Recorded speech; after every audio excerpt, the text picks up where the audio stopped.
Olá, paz seja convosco. Bem-vindos à História da Igreja, capítulo 8, a reação católica à Reforma Protestante.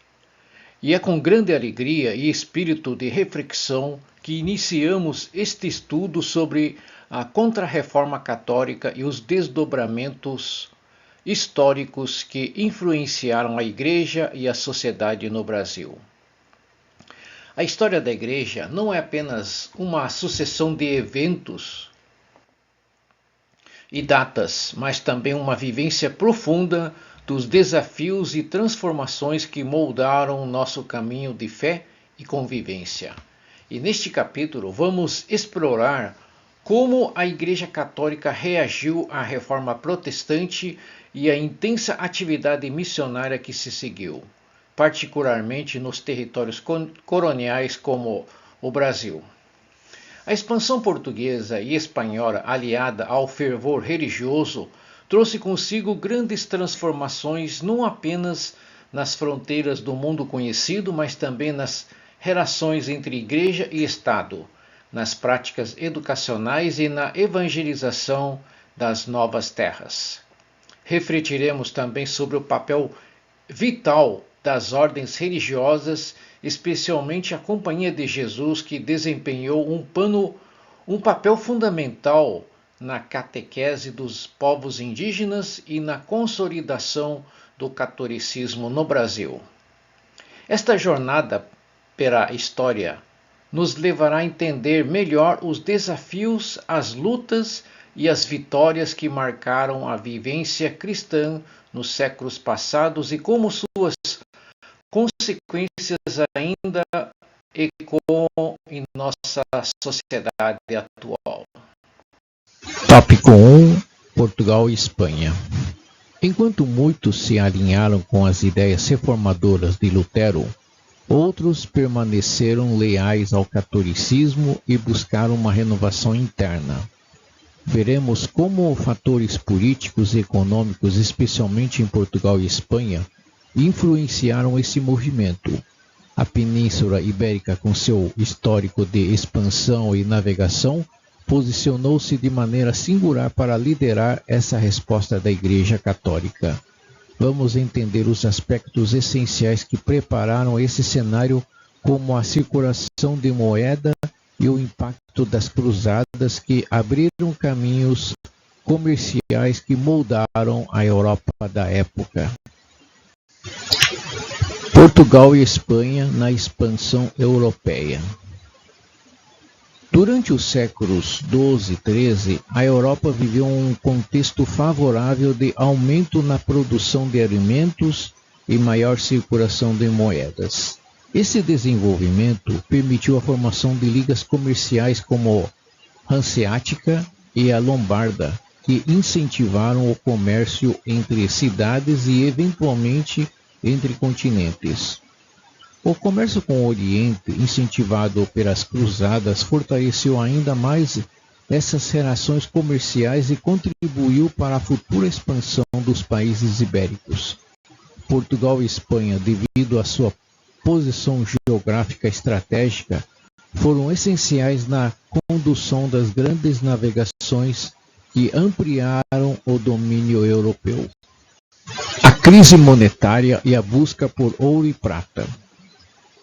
Diversas epidemias, como a peste negra, dizimaram aproximadamente um terço da população europeia, levando a uma retração econômica e a escassez de mão de obra. Com a queda do Império Mongol na China e a consequente interrupção do comércio entre europeus e árabes, o preço dos bens importados aumentou drasticamente. Sem acesso adequado ao ouro e à prata, as nações europeias voltaram-se para a exploração de metais na África e mais tarde nas recém-descobertas minas da América Espanhola, o que aliviou parte da crise. Aqui, neste texto, abordaremos o papel dos avanços náuticos que permitiram a expansão portuguesa e espanhola pelo Oceano Atlântico. A escola náutica fundada por Dom Henrique em Sagres, Portugal, foi fundamental na formação de cartógrafos astrônomos e navegadores, os quais desenvolveram técnicas de navegação sofisticadas.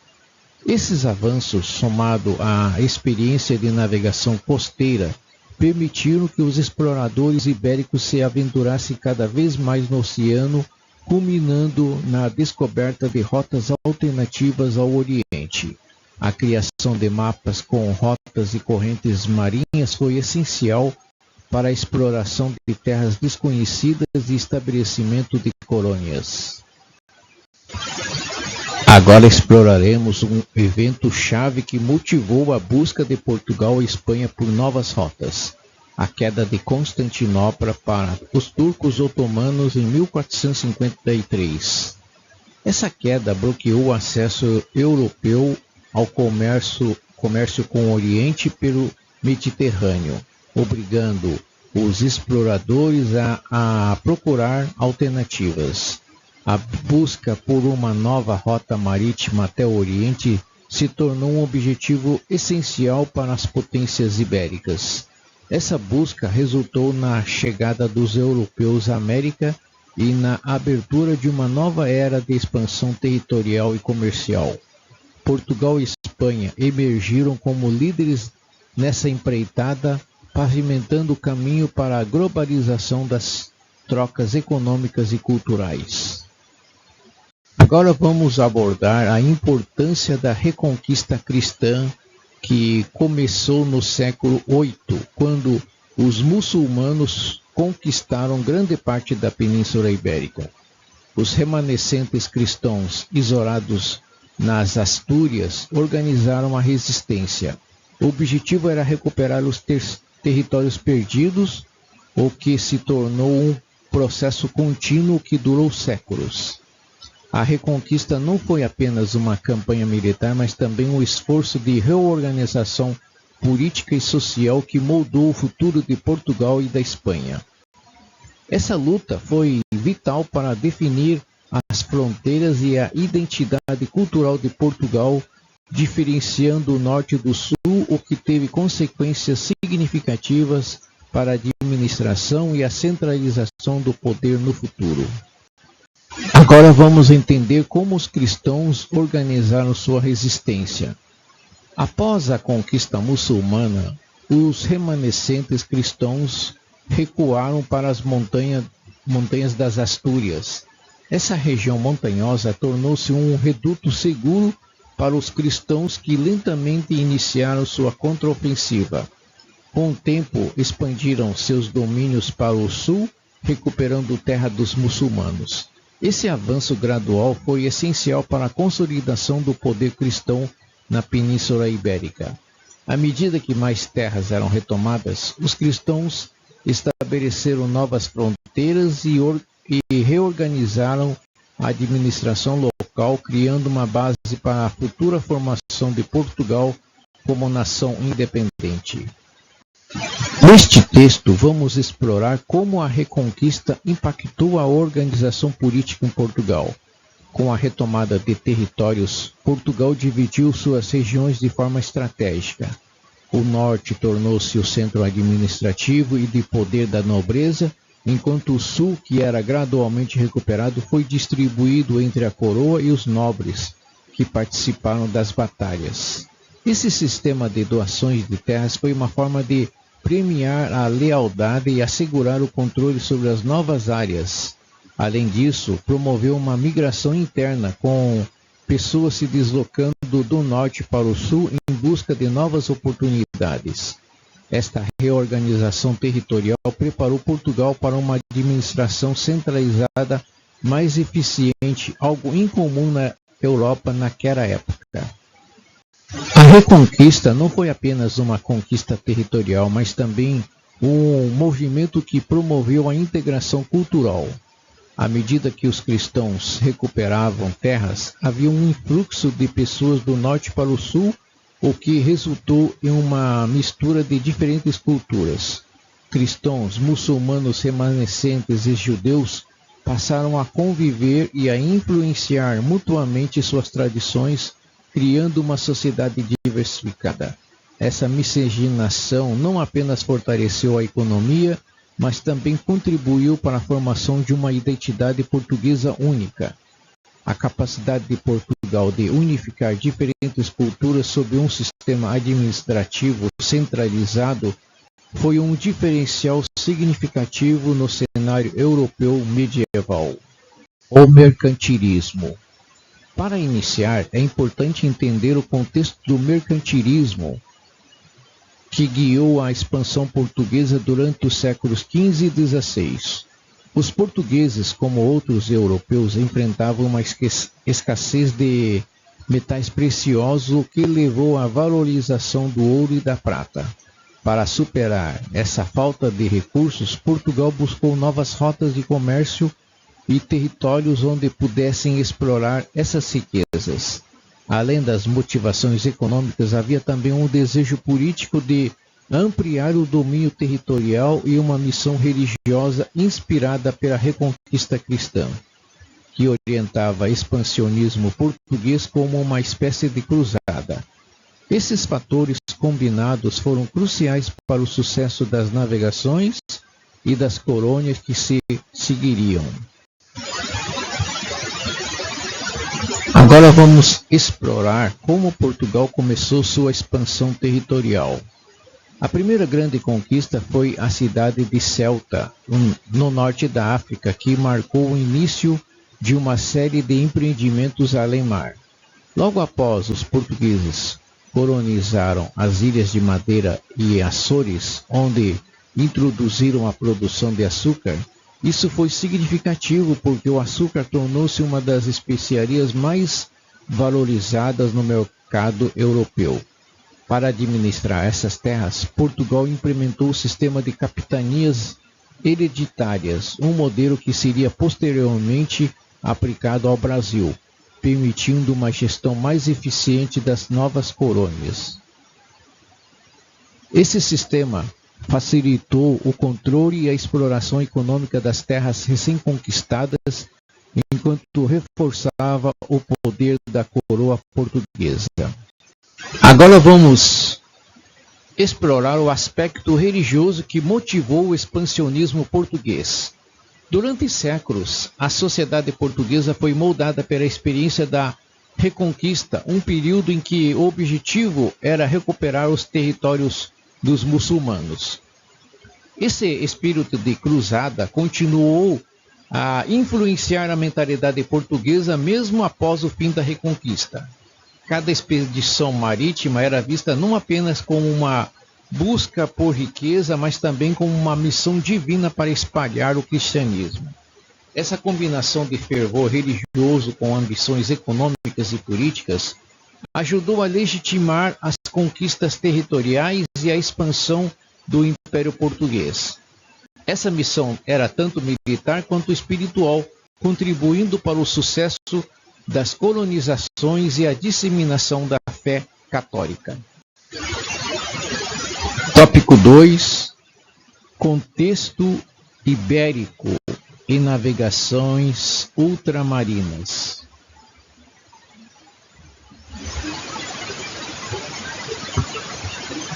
A proximidade geográfica e o controle estratégico da cidade de Ceuta foram passos iniciais na expansão. A relação próxima entre a coroa e a igreja permitiu a criação de um sistema em que o rei de Portugal financiava e mantinha as igrejas no Brasil. Um exemplo disso é o padroado. Esse modelo de colaboração foi uma característica distinta em comparação com o restante da Europa, permitindo aos ibéricos expandirem suas influências religiosas e territoriais além mar. A Contra-Reforma foi a resposta da Igreja Católica ao avanço do protestantismo. Esta reação ocorreu em três frentes principais: a defesa das doutrinas católicas, a reforma disciplinar dentro da própria Igreja e um despertar missionário. Os jesuítas desempenharam um papel central nesse processo, trazendo sua missão evangelizadora ao Brasil, visando catequizar os indígenas.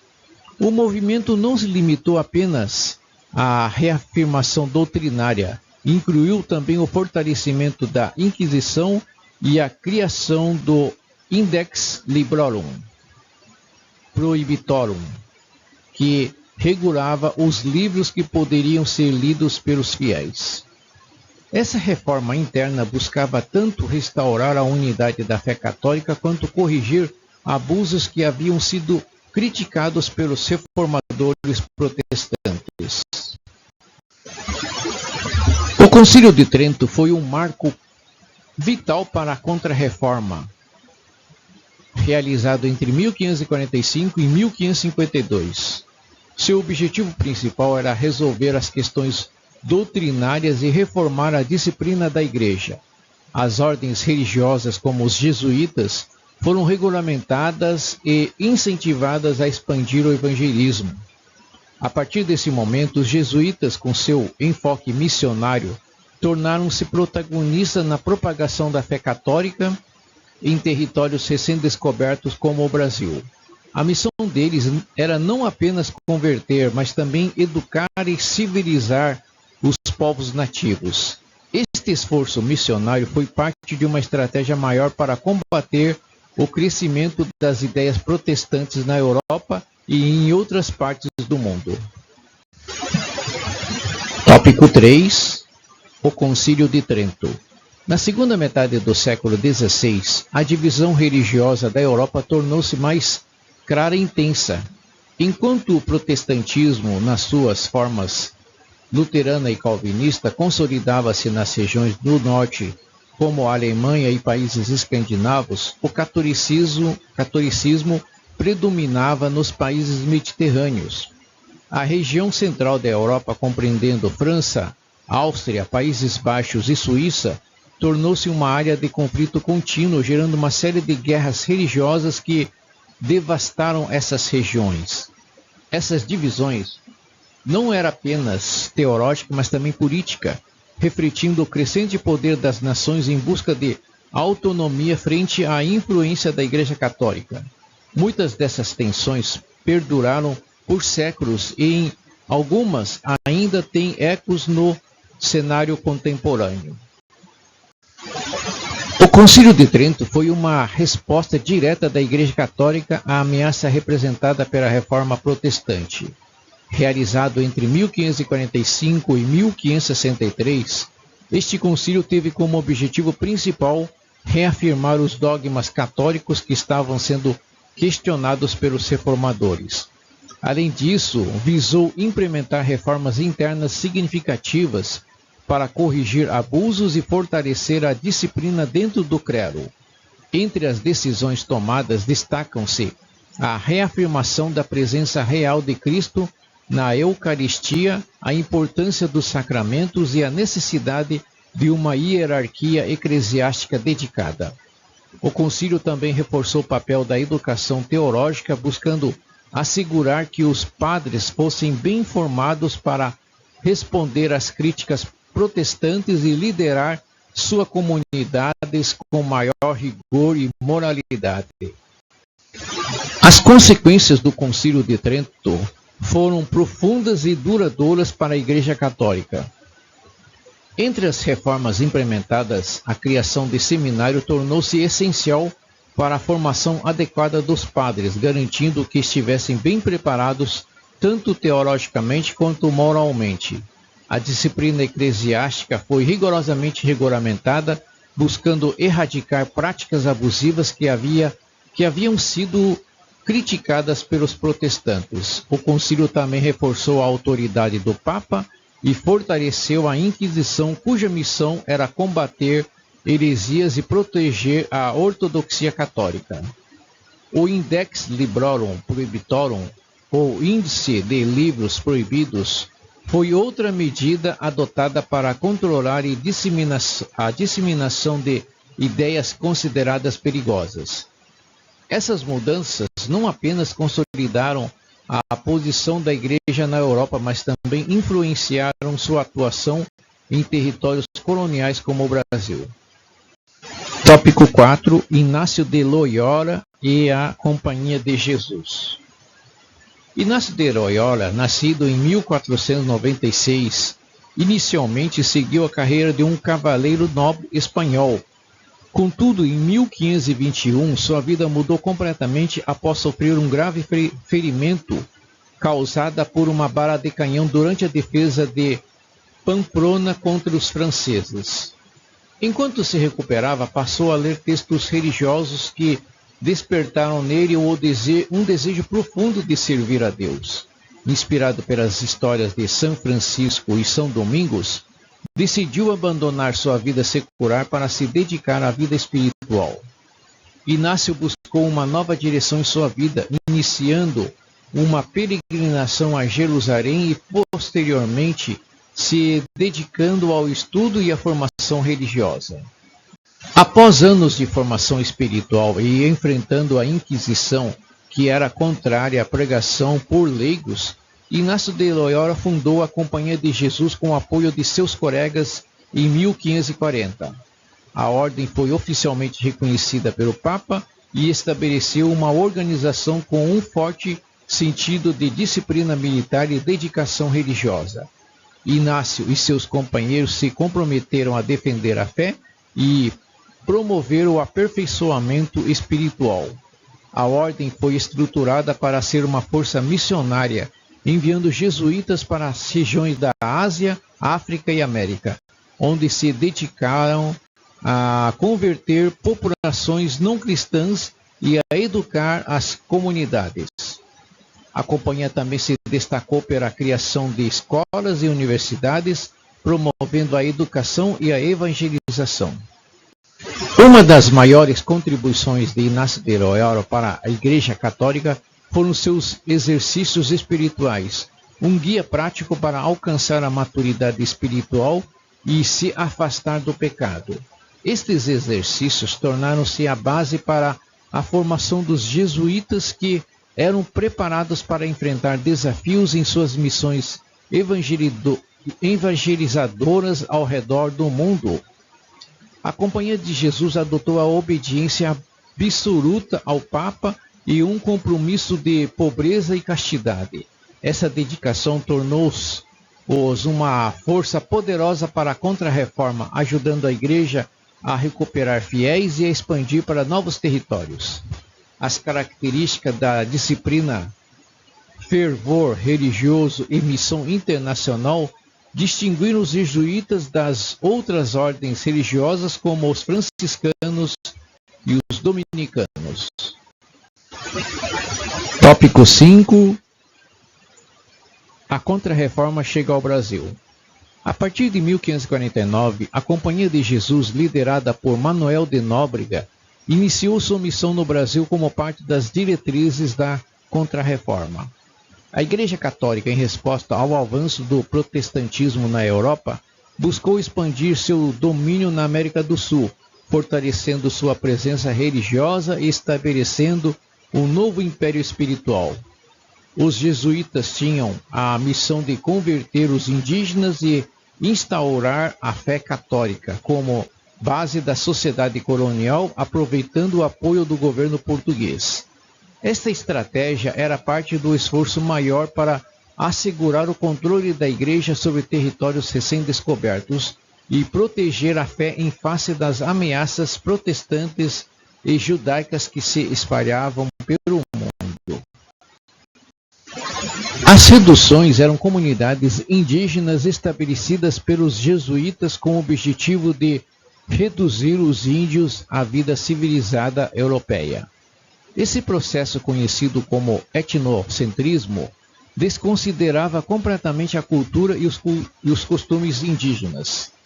Nas reduções, os indígenas eram catequizados, aprendiam a língua dos colonizadores e trabalhavam na agricultura. Parte da produção excedente era exportada para a Europa, tornando as reduções também economicamente lucrativas para o clero. Apesar de oferecerem algum grau de proteção contra a escravidão imposta pelos bandeirantes, os indígenas tinham que abandonar suas tradições e se adaptar a um estilo de vida totalmente novo e imposto pelos europeus. Outro papel fundamental dos jesuítas foi combater a presença de protestantes e judeus no Brasil. Durante o período colonial, especialmente após a invasão holandesa em Pernambuco, os jesuítas empenharam-se em converter os colonos que haviam simpatizado com o protestantismo e o judaísmo. O termo cristãos novos era usado para se referir aos judeus convertidos à força ao cristianismo. Essa conversão era frequentemente forçada, com muitos mantendo secretamente suas práticas judaicas. O medo das represálias por parte da Inquisição levou muitos a renunciar às suas crenças. No entanto, a presença jesuítica ajudou a consolidar o catolicismo no Brasil, mesmo em meio a tantas adversidades e resistências. Em 1549, os jesuítas, liderados por Manuel da Nóbrega, chegaram ao Brasil com o objetivo de catequizar os índios e educar a população das vilas. O modelo educacional foi adaptado tanto para os nativos quanto para os colonos, promovendo a inserção da cultura europeia.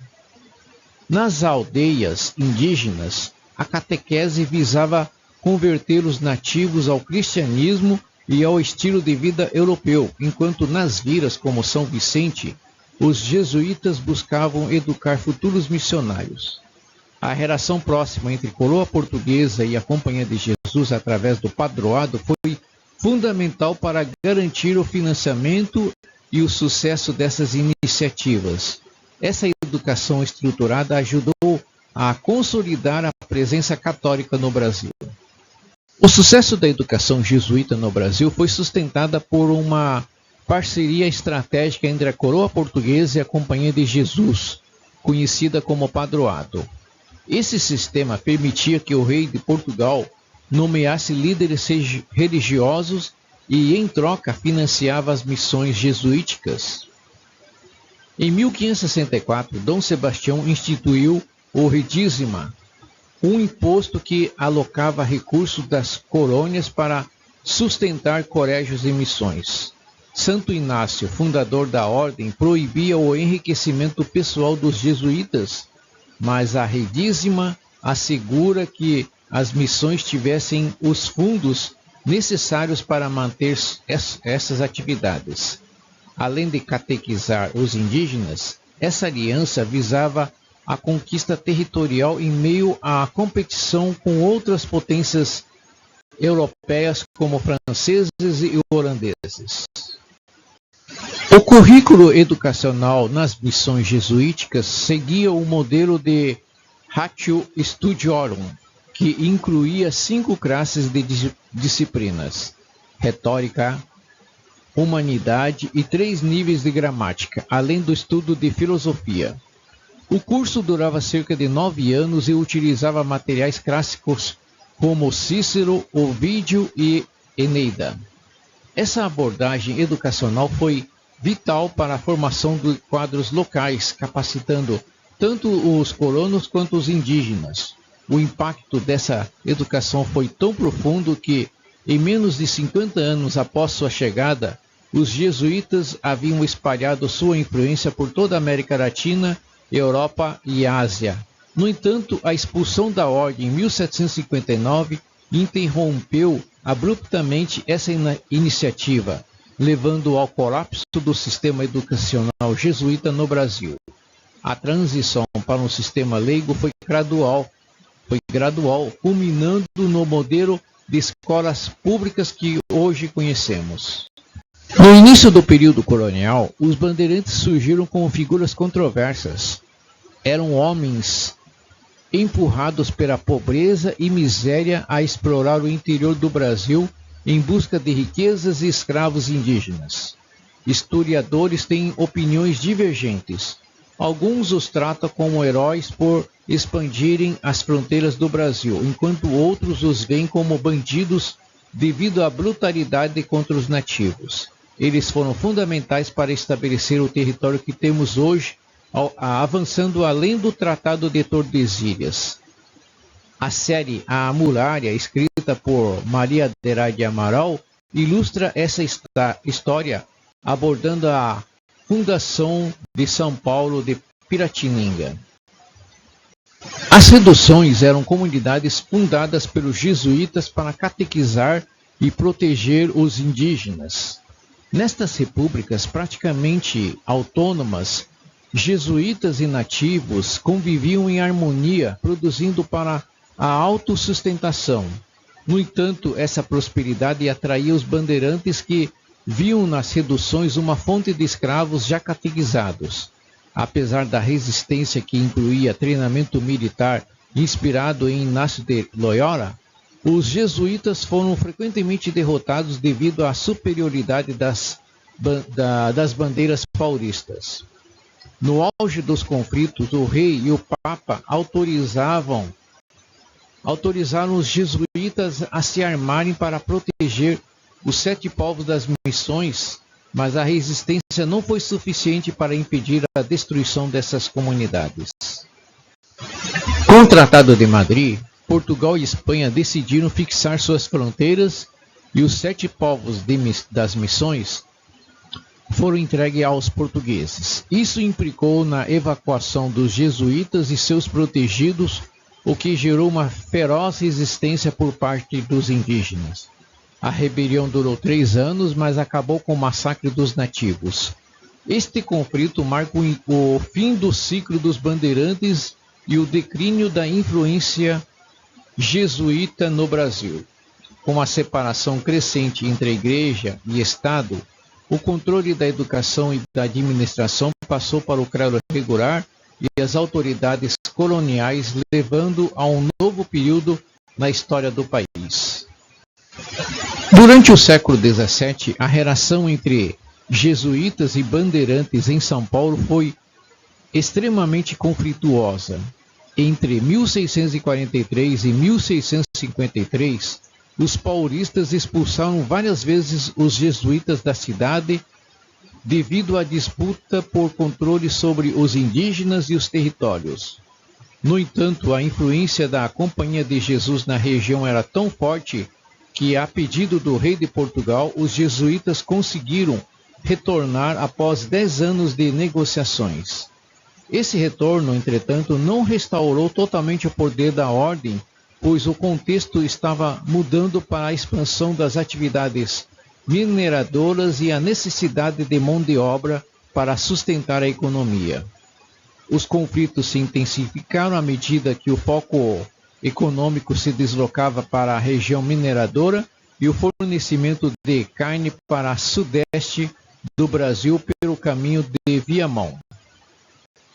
Em 1759, o Marquês de Pombal, influenciado pelos ideais iluministas, expulsou os jesuítas de Portugal e do Brasil, encerrando séculos de influência da Companhia de Jesus. Esta medida foi uma tentativa de modernizar o Estado português e consolidar o controle secular sobre a colônia. Até então, os jesuítas haviam estabelecido uma poderosa rede de aldeias autossustentáveis, onde negociavam diretamente com comerciantes estrangeiros, o que incomodava a coroa portuguesa.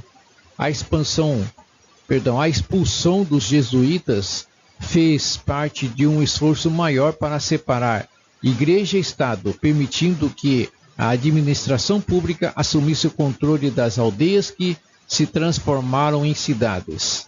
A nova estrutura administrativa beneficiou a Igreja secular, que cresceu rapidamente nas áreas urbanas em expansão. A expulsão dos jesuítas do Brasil teve um impacto profundo, principalmente no campo educacional. Antes de sua saída, os jesuítas mantinham o único sistema educacional organizado no Brasil, gerando um vazio que a administração portuguesa teve dificuldades em preencher. As escolas públicas tardaram a se estabelecer e os colégios religiosos que surgiram posteriormente eram em grande parte privados e acessíveis apenas à elite. Por outro lado, a administração secular das antigas aldeias jesuíticas levou à formação de cidades governadas pelos líderes leigos enviados por Lisboa, criando um novo modelo de gestão urbana. Com a separação entre Igreja e Estado, o clero secular aproveitou o momento para expandir sua influência nas cidades, criando paróquias e seminários para atender a crescente demanda religiosa e educacional nas regiões em desenvolvimento. Tópico 6. Recordando o passado. Agora eu gostaria de refletir sobre alguns pontos importantes do passado histórico da Igreja no Brasil, especialmente no período colonial e imperial. A prática do padroado, que unia o poder da Igreja ao Estado, trouxe benefícios e desafios. Embora a intenção fosse positiva, essa união resultou em dificuldades na formação religiosa e humana da sociedade brasileira, comprometendo um desenvolvimento integral. Um capítulo doloroso dessa história foi a escravização dos povos indígenas e africanos. Quando os colonizadores não conseguiram escravizar os indígenas, trouxeram africanos para trabalhar nas fazendas e minas, perpetuando um sistema desumano que feriu a dignidade de muitas pessoas.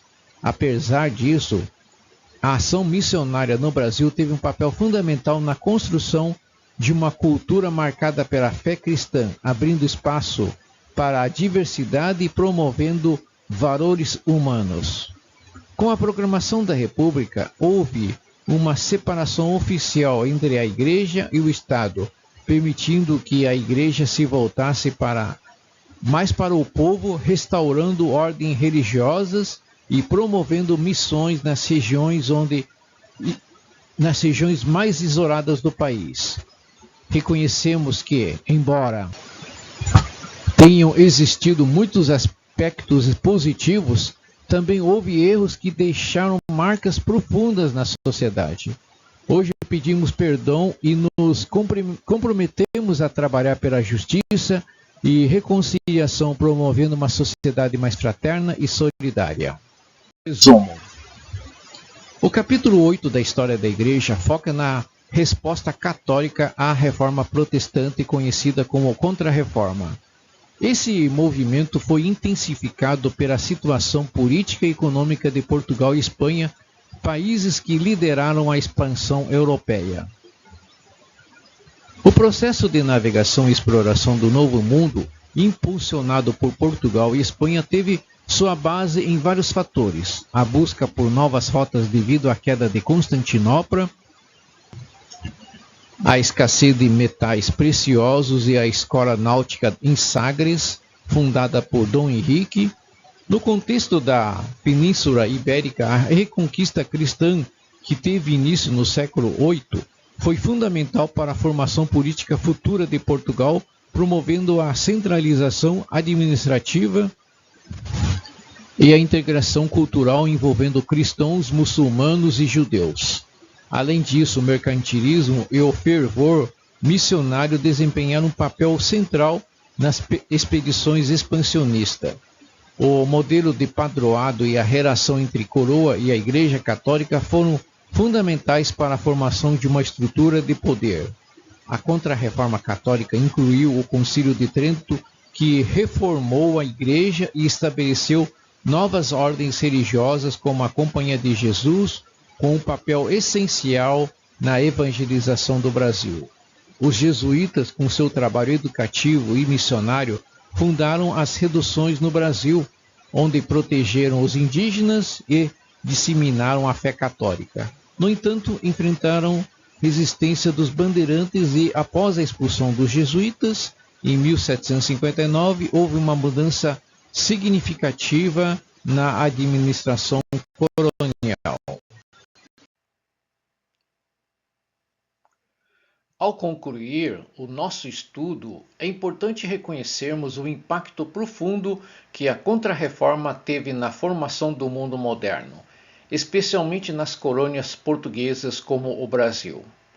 A história da Igreja Católica é marcada por momentos de grande zelo missionário, mas também por períodos de tensões internas e externas que exigiram respostas firmes da Igreja. A reação à reforma protestante não foi apenas uma defesa de dogmas, mas também um movimento de renovação interna que visava reconquistar a confiança de seus fiéis e garantir a integridade da fé. É fascinante observar como a expansão do catolicismo na América Latina foi acompanhada por uma intensa atividade educacional e missionária, com os jesuítas liderando a evangelização no Brasil. Suas reduções foram uma tentativa de proteger e integrar os povos indígenas ao mesmo tempo que difundiam os valores cristãos. No entanto, também enfrentaram desafios significativos, como os conflitos com os bandeirantes que buscavam escravizar os nativos e explorar o território. A expulsão dos jesuítas, um marco importante na história colonial brasileira, nos lembra da complexidade das relações entre Igreja e o Estado. Ao refletirmos sobre essas questões, somos chamados a pensar no legado da fé, educação e justiça que ainda influencia nossa sociedade e nossa Igreja hoje. Oremos. Pai Celestial, em nome de Jesus, nosso Senhor e Salvador, nos reunimos em oração para agradecer por sua misericórdia e orientação constante em nossas vidas. Senhor, reconhecemos que ao longo da história, a Igreja, como corpo de Cristo, enfrentou muitos desafios. No entanto, em cada período de adversidade, tua graça nos guiou e sempre houve homens e mulheres fiéis que lutaram pela preservação da verdade do teu Evangelho. Agradecemos pelo exemplo de fé e coragem de Inácio de Loyola e dos jesuítas que se dedicaram ao serviço missionário e à educação, levando a tua palavra à terra distante, mesmo diante de grande resistência.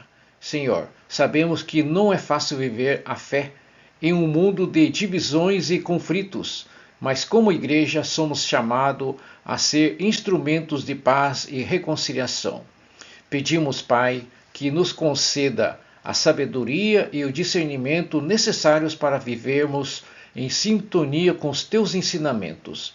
Ajuda-nos a ser luz no mundo, assim como os missionários católicos foram luz no Brasil colonial, trazendo esperança aos marginalizados e educando as gerações que viriam.